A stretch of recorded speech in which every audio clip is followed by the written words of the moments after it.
This is the dumbest thing I've ever done. Oh my God.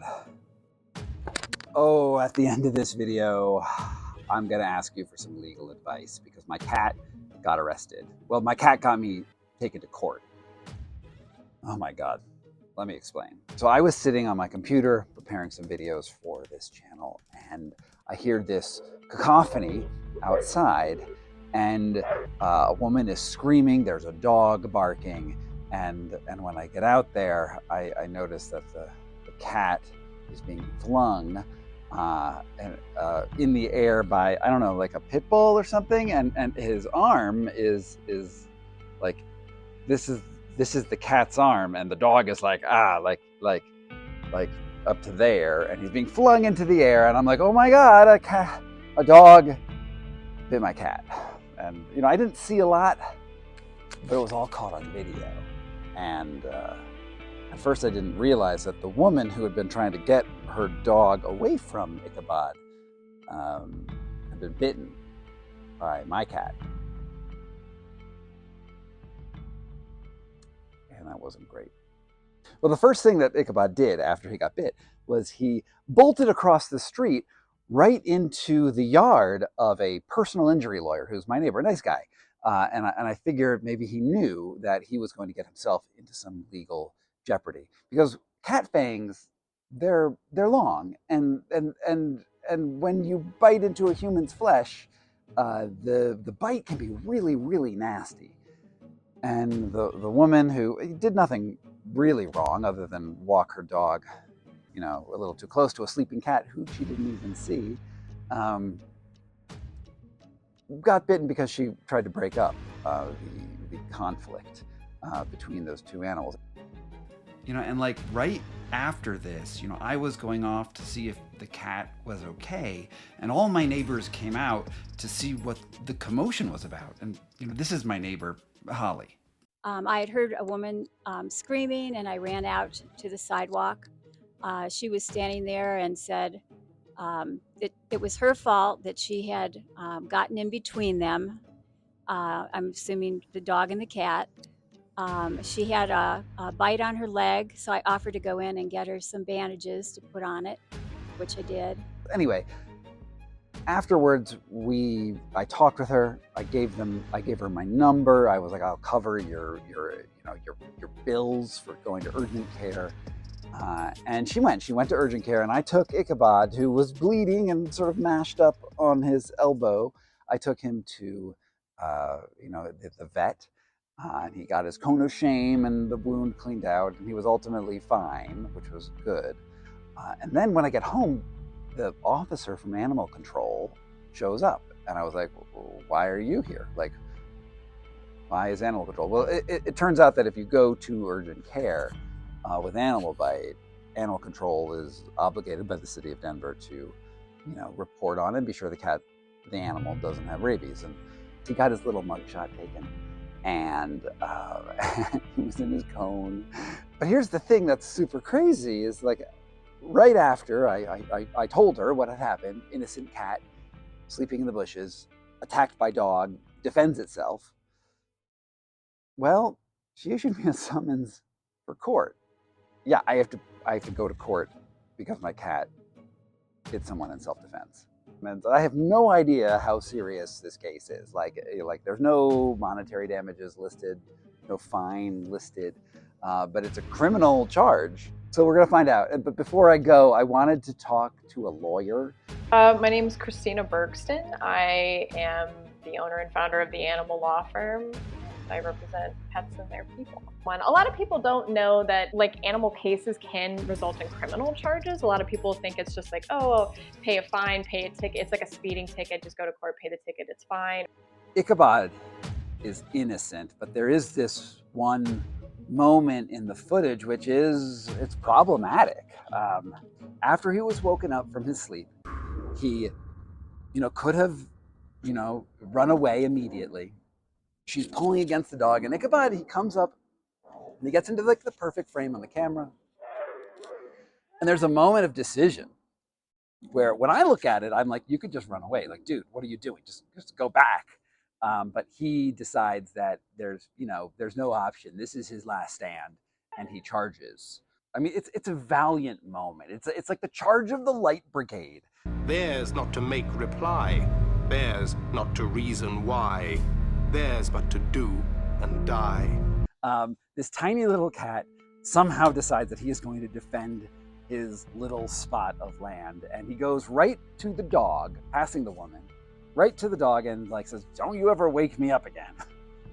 And then the dog just beats him up. Into the jaws of death, into the mouth of hell. That moment did surprise me, and the part of me, just a tiny little part of me, admires that spirit. I think it was dumb, but there's something admirable about it. He's a pretty cool cat. This is a case I would try to negotiate and with the prosecutor and honestly try to get dismissed as like, this isn't really that big of a deal. And also that lady kicked your cat, so I kind of don't blame your cat for biting her, because it was clear that the cat wasn't interested in the human. He was interested in the dogs. If nothing else, at least with respect to the bite to the human, that was provoked because she kicked your cat. And then your cat like did a cartwheel at some point. Actually, because I'm sort of a guy who over researches things, I spoke to, well, at this point, I think it's 4 lawyers that I've spoken to. Here's just a little bit more about what they said. My name's Justine Nickel. I am CEO at Colorado Lawyer Team. I appreciated the fact that as a lawyer, the first thing I heard was she said, "I'm so sorry." The cat jumped out at me. She was worried about her own liability for having a dangerous dog and her dog attacking your cat.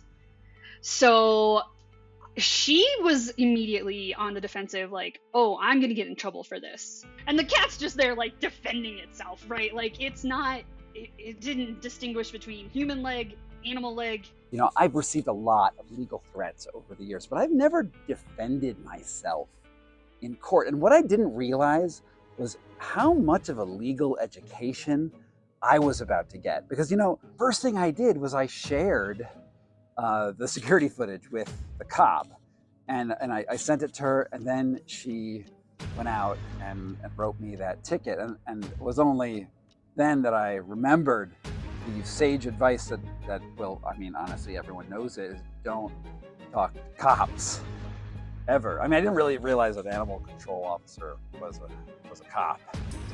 I don't know. Are they going to put down my cat? Am I going to face thousands of dollars of fines? Or are they going to laugh it off and be like, it's no big deal? Unless they're willing to give you like a sweet deal and you really just want to end it tomorrow or wherever, whatever, I would just get discovery as like due diligence on my part as your attorney. Because I feel like I can't recommend for you to plead one way or the other without knowing exactly what we're up against. Because like if she's claiming medical bills and she wants restitution, which she can get through the criminal process, then you might be signing up to pay like thousands of dollars in medical bills by virtue of a guilty plea. So it's always good to know what exactly you're stepping into, especially when there's potential for medical bills. I will say that afterwards, I did put up this pretty funny sign in front of my house that warns you to beware of cats. And I even got a sign with Ichabod's little shape on it. So they know that this is the cat that's the problem. And I did ask a neighbor, they said, I thought that was a joke. Well, the joke is, the sign is not a joke. Okay, so a couple days from now, I'll be in court and we will see how it goes. These videos are intensely hard to produce, and indeed, I get stuck in legal jeopardy quite a bit, like the time that AG1, the green slurry nutrition powder, hired the biggest and most powerful defamation lawyer team in the country to try to shut down my reporting before it came out.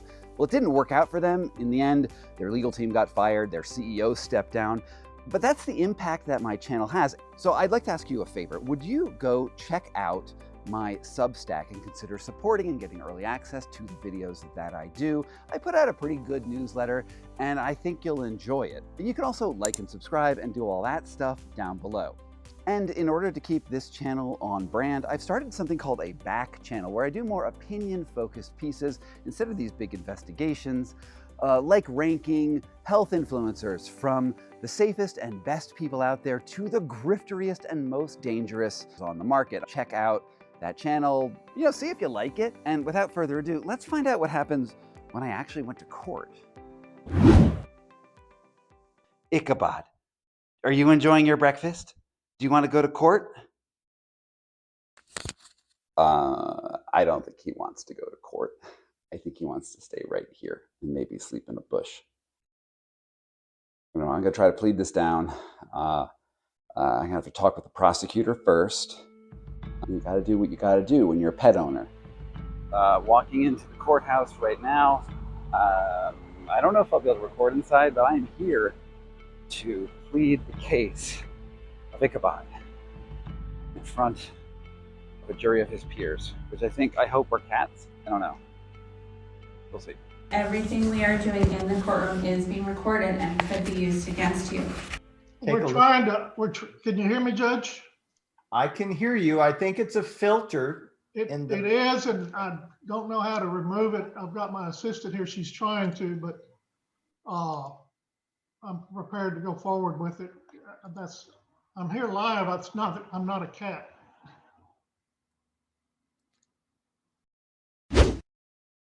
Yeah, so I'm shocked. That was really, really stressful. I sort of froze on the stand, lost all command of my words. Now I am, they offered me a plea deal of $300 for restitution for vet bills. I think that's actually fine. I already offered to pay the vet bills. There's like a principle that I'm standing up for. I asked for a continuance ultimately, and that was advised by the guy who brought his dog in there. It's a dog-friendly court. Keep that in mind. Anyway, I know I'm going to get discovery and all that stuff and make a more informed decision. And I'll be back here on September 10th. What a wild ride in the legal system.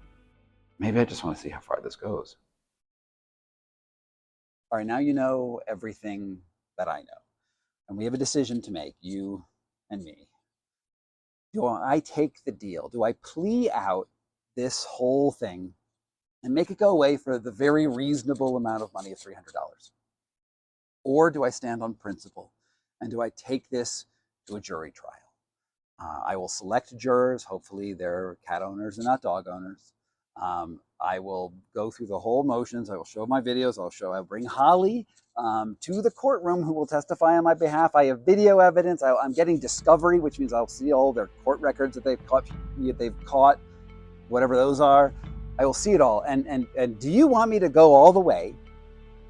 Or should I do the probably reasonable thing of just take the plea deal? I want you to know. I want you to leave a comment down below. Maybe share this with somebody. Maybe share this with your legal team.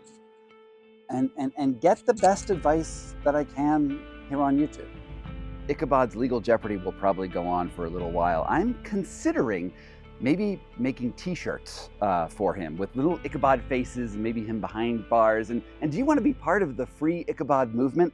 Let me know down in the comments and maybe I'm going to create some t-shirts.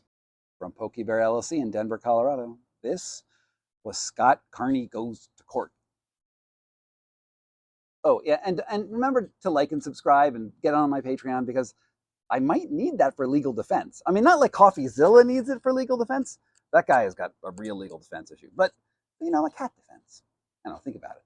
Substack, it's an amazing place. You get all my stuff early. All right. See you soon. Thank you so much to all of my supporters on Patreon and on Substack who make this work possible. If you want early access and to get your name on the honor roll, please check out those links down below. And, it just means the world to me that you're here. From Pokey Bear LLC in Denver, Colorado, this was Scott Carney Investigates.